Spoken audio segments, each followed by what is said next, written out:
আসসালামু আলাইকুম, সবাই কেমন আছেন? আমি দুপুরে রান্নার জন্য প্রস্তুতি নিচ্ছি। আজকে একটা নতুন আইটেমের রান্না। এটা হয়তো বা অনেকে খান নাই, আমরা খেয়েছি অনেকবার, ভালো লাগে। এটা ডিম দিয়ে মুসুরের ডাউল রান্না করব। ডিমটা এভাবে ভেজে নেওয়া লাগে, ভেজে নিয়েছি। আর এখানে ডাউল সিদ্ধ দিয়েছি।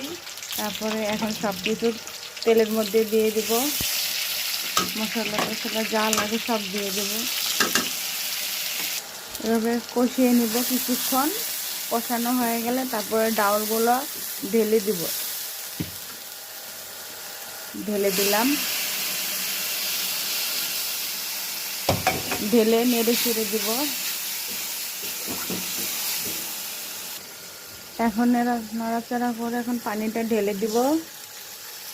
পরিমাণ মতন পানি দেওয়া লাগবে।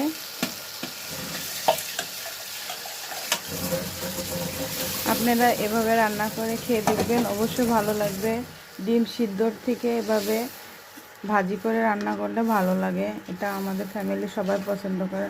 হয়তো বা অনেকেই পছন্দ করেন না, কিন্তু একবার ট্রাই করে দেখেন। এভাবে মসুরির ডাউল হোক অথবা অন্য কোনো ডাউল হোক, সব ডাউল দিয়ে ভালো লাগে খেতে। আমি বেশি মসুরির ডাউল পছন্দ করি। এখন ডিমগুলো সব ছেড়ে দিব। এভাবে আমরা 4 জন মানুষ, 4টা ডিম দিয়েছি। কে কে এরকম তরকারিটা খেতে পছন্দ করেন অবশ্যই কমেন্টে বলবেন। আল্লাহ হাফেজ।